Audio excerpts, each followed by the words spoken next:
Baik, Assalamualaikum warahmatullahi wabarakatuh. Hari ini saya akan melanjutkan materi PPHT. Topiknya adalah pengadaan tanah selain untuk kepentingan umum.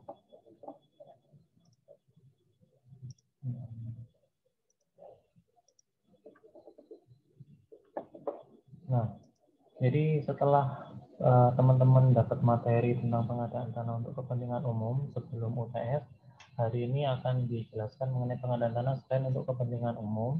Jadi kepentingan umum seperti yang disebutkan di dalam Undang-Undang Nomor 2 Tahun 2012 kan ada beberapa kegiatan, tapi itu kan diselenggarakan oleh pemerintah atau instansi. Tapi kalau di pengadaan tanah selain untuk kepentingan umum itu dapat dilakukan non instansi atau perusahaan swasta. Nah, mengapa ketentuan ini ada? Oh iya, sebelumnya saya kasih gambaran dulu. Kalau teman-teman baca di sini, PT Gria Nusantara adalah pengembang yang bermaksud membangun rumah sederhana. Nah, kalau teman-teman lihat di dalam pasal 10 Undang-Undang 2 tahun 2012 tentang pengadaan tanah untuk kepentingan umum, pembangunan rumah sederhana merupakan objek dari salah satu kepentingan umum. Tapi di sini coba dilihat yang melaksanakan siapa di sini. Karena yang melaksanakan PT Gria Nusantara yang mana ini merupakan PT swasta, maka apakah dengan demikian ini dapat disebut sebagai pengadaan tanah untuk kepentingan umum atau bukan? Untuk menjawab pertanyaan ini, akan saya jelaskan terlebih dahulu apa itu pengadaan tanah untuk kepentingan selain untuk kepentingan umum.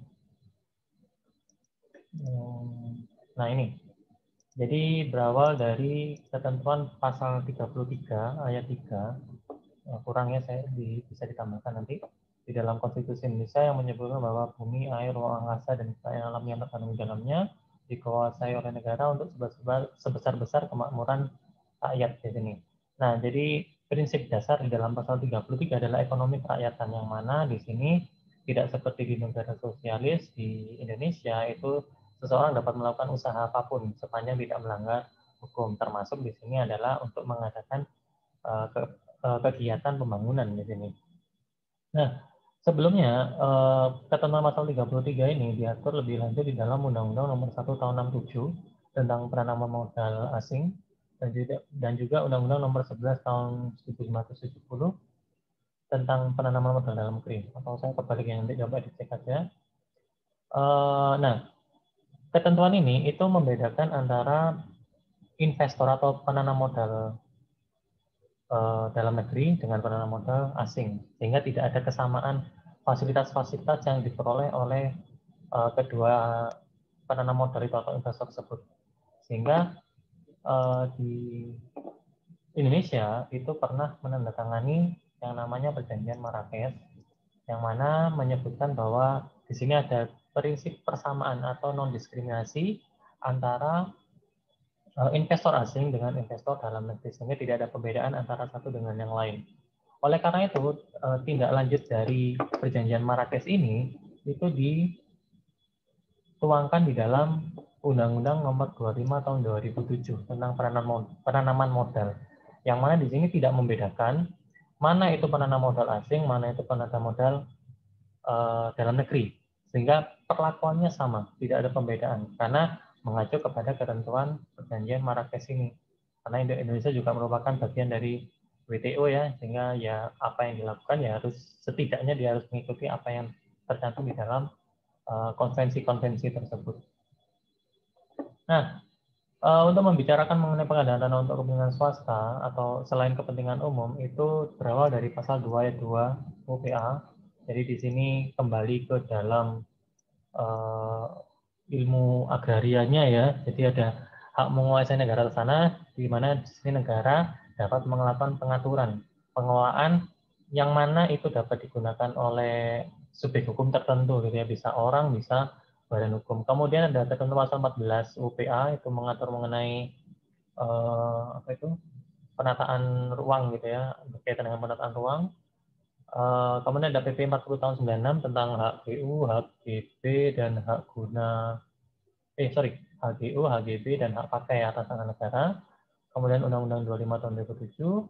Kemudian ada Permen Agraria nomor 3 tahun 99 yang sudah dicabut dengan Perkaban 3 tahun 2011 tentang pemberian hak atas tanah itu ya, yang berkaitan dengan PP 40 tahun 96. Kemudian ada, nah ini yang jadi sering kali berubah gitu ya, harus selalu update izin lokasi.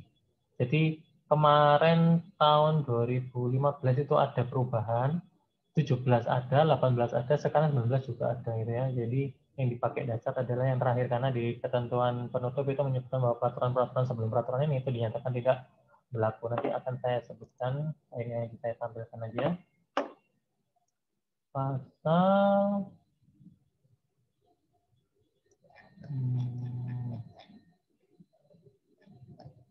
ketentuan penutup, nah ini. Jadi ada Permen ATR sebelum Permen yang sekarang ini tahun 2019 itu di Permen nomor 14 2018. Permen ini sebelumnya juga mengacu pada ketentuan yang lain, itu tidak berlaku sehingga yang dijadikan dasar adalah sekarang untuk tahun 2020 ini karena belum ada peraturan yang baru, maka menggunakan izin lokasi yang ada di Peraturan Menteri ATR nomor 17 tahun 2019 gitu ya. Nah, prinsipnya adalah dalam kaitannya dengan investasi atau melakukan penanaman modal ini tadi, setiap kegiatan penanaman modal yang memerlukan tanah, ya karena di sini kalau ukurannya jika butuh tanah, maka harus sesuai dengan rencana tata ruang wilayah seperti yang disebutkan di pasal 14 UPA. Nah, oleh karena itu diperlukan adanya izin lokasi. Izin lokasi ini tadi ya yang diatur di dalam Permen ATR yang tadi. Kemudian apa itu izin lokasi? Di dalam Permen ATR nomor 17 tahun 2019 itu disebutkan bahwa izin lokasi adalah izin yang diberikan kepada pelaku usaha, di situ saya cetak tebal ya, untuk memperoleh tanah yang diperlukan untuk usaha dan atau kegiatannya, dan berlaku pula sebagai izin pemindahan hak. Jadi pemindahan hak itu kalau disederhanakan seperti mau dijual, mau ditukar menukar, jadi dipindahkan haknya atau dileveringkan gitu ya, kalau secara harfiah gitu ya. Dan untuk menggunakan tanah tersebut untuk keperluan usaha dan atau kegiatannya. Nah, pelaku usaha di sini, ini pelaku usaha di sini,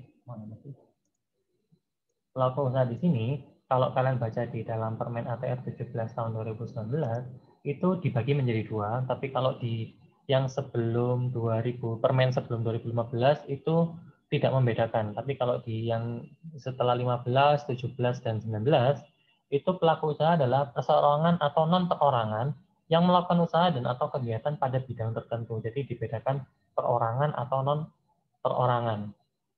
Sehingga tanah yang dapat ditunjuk dengan izin lokasi di dalam Permen ATR 17 2019 itu harus sesuai dengan RT/RW atau rencana tata ruang wilayah. Kalau tidak sesuai maka tidak akan diterbitkan izin lokasi tersebut.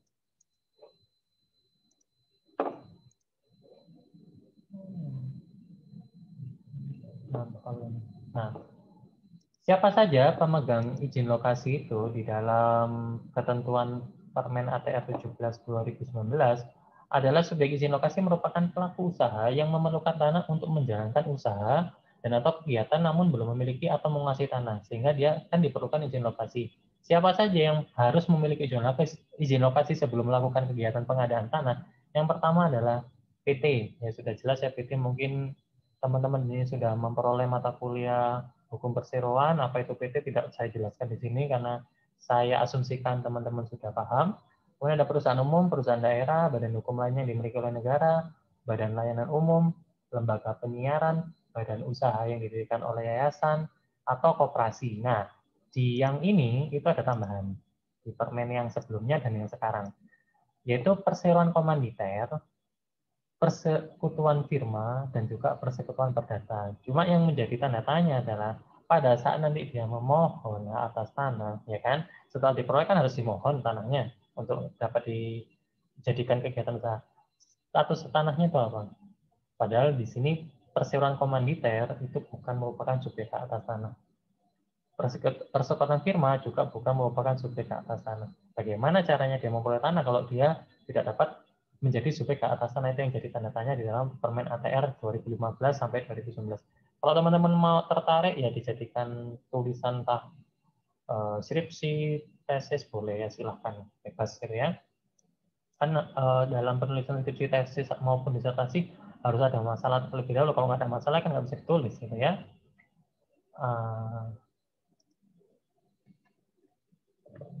Nah, prinsipnya, oh ya, Jadi pengecualian dari apa yang saya sebutkan di awal itu tidak berlaku bagi BUMN, Perum maupun BUMD. Kemudian badan usaha yang seluruhnya atau sebagian besar sahamnya dimiliki oleh negara, baik pemerintah pusat maupun pemerintah daerah. Kemudian badan usaha yang sebagian besar sahamnya dimiliki oleh masyarakat untuk go public gitu ya. Apa itu go public? Saya rasa kalian sudah dapat di hukum pasar modal atau di hukum perseroan, ini disinggung sedikit-sedikit, saya tidak menjelaskan di mata kuliah ini. Nah, prinsipnya adalah jika itu subjeknya adalah orang perorangan, maka dia harus cakap untuk melakukan perbuatan hukum. Non perorangan juga harus dilihat di dalam misalnya PT. PT di sini siapa yang dapat mewakili PT ya harus dilihat di dalam anggaran dasarnya. Pada umumnya biasanya kalau PT itu adalah direksi, tapi tidak menutup kemungkinan komisaris itu bisa turut serta dalam melakukan perbuatan. Tapi kita nggak tahu, lihat di dalam anggaran dasarnya terlebih dahulu. Kalau misalnya memungkinkan direksi saja, ya direksi saja yang dapat melakukan perbuatan tersebut. Kalau misalnya direksi harus didampingi dengan komisaris, ya cek lagi aja di dalam anggaran dasarnya gitu ya, bunyinya seperti apa. Pejabat penerbit izin lokasi, kalau dulu itu memang sistemnya manual gitu ya, bisa gubernur, bisa wali kota maupun bupati, tapi kalau sekarang itu dia pengajuannya secara online, karena semua serba-serba online gitu ya, sehingga memudahkan pelaku usaha. Ini sebenarnya kalau mau dikaitkan dengan apa kemarin yang rame Omnibus Law, sebenarnya masih berkaitan di sini. Pemerintah kan mau menyederhanakan perizinan gitu ya. Jadi beberapa izin dijadikan cukup satu izin saja. Kemudian mau menyederhanakan izin. Ini merupakan kalau saya lihat ya secara tidak langsung ini upaya untuk menyederhanakan. Kita tidak perlu datang ke kantornya, instansinya untuk meminta izin, tapi kita dari rumah aja sudah bisa melakukan permohonan ini. Nah, lembaga permohonan ini disebut sebagai online single submission gitu ya. Apa itu online single submission? Kalau di dalam peraturan Menteri ATR 17 tahun 2019 disebutkan bahwa OSS adalah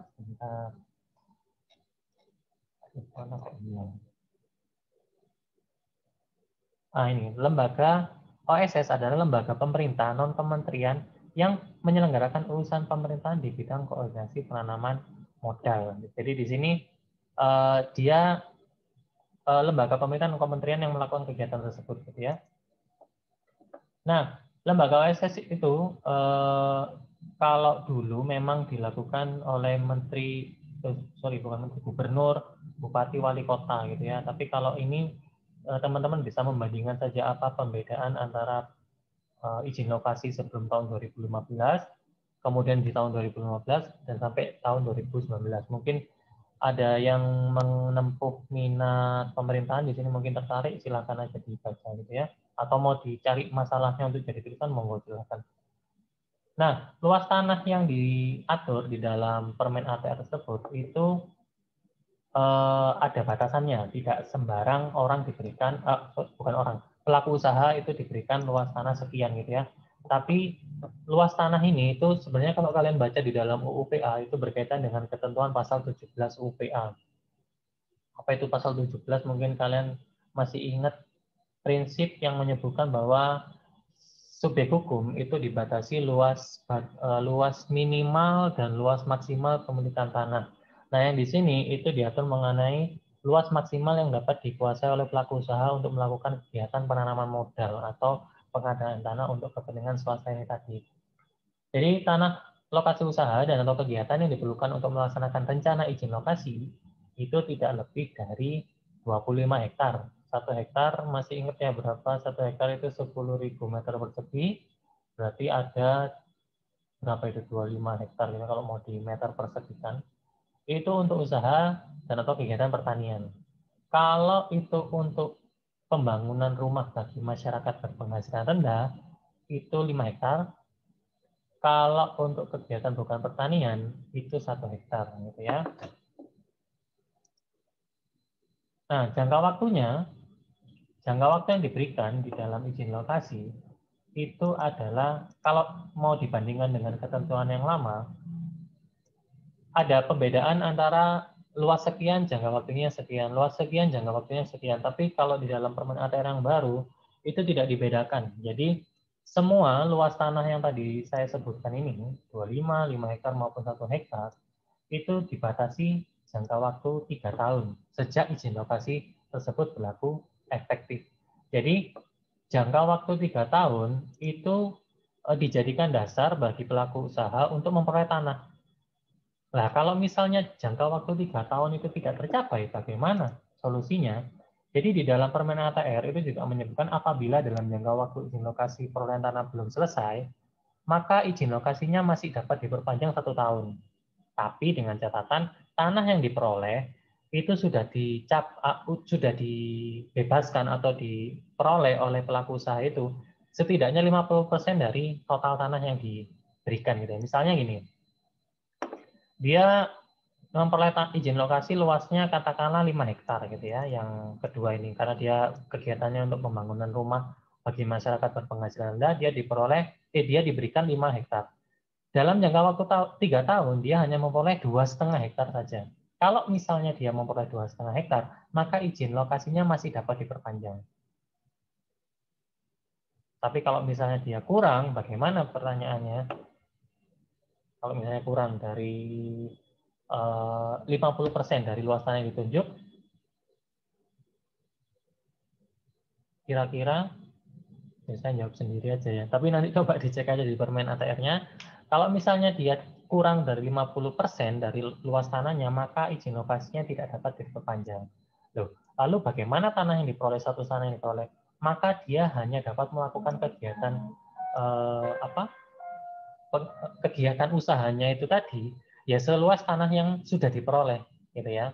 Atau opsi yang kedua, dia harus mengalihkan kepada pihak lain yang kegiatan usahanya itu serupa gitu ya. Misalnya ada PT, awalnya PT X gitu ya, memperoleh tanah luasnya 2,5 hektar, padahal itu untuk melakukan pembangunan, kegiatan pembangunan apa tadi, pembangunan rumah bagi masyarakat berpenghasilan rendah. Ternyata 2,5 hektar kalau saya kurang